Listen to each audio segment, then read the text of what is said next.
à l'heure. La revue de presse tout de suite avec Hélène Frade, donc bien sûr. Bonjour Hélène. Bonjour Pauline.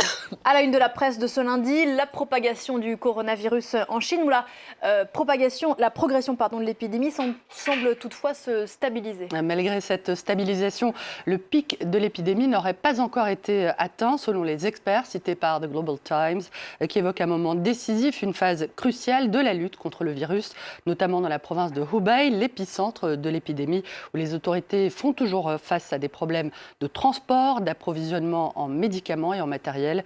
Alors que le gouvernement chinois s'est engagé dans une course contre la montre, des chercheurs du monde entier travaillent sur des traitements et un éventuel vaccin.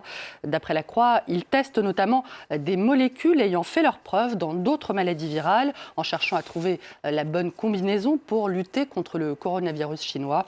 Ce type d'expérience est mené notamment au sein de l'Institut Pasteur, où le Parisien, aujourd'hui en France, a interrogé Vincent Enouf du Centre national de référence des virus respiratoires.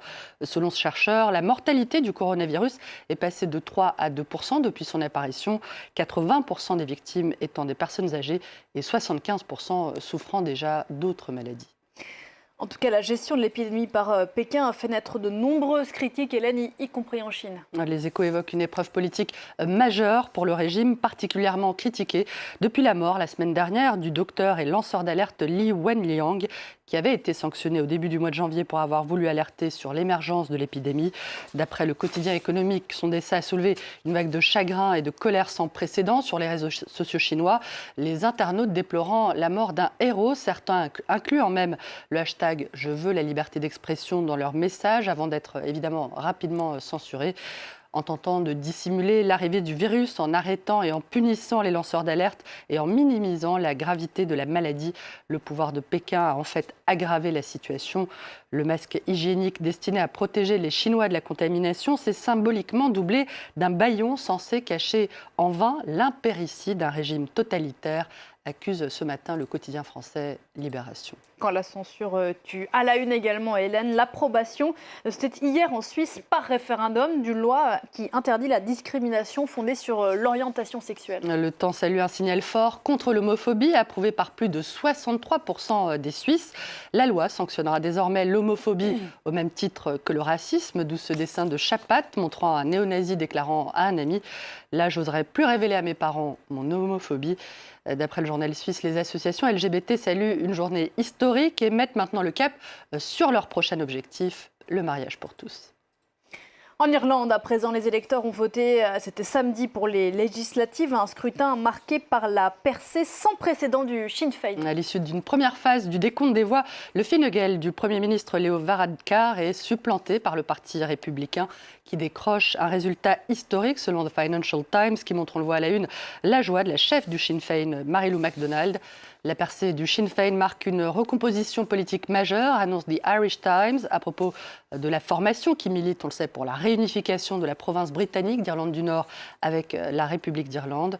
The Irish Examiner évoque, lui, le tsunami Sinn Féin, dont il attribue la percée à une soif électorale de changement et à son programme social.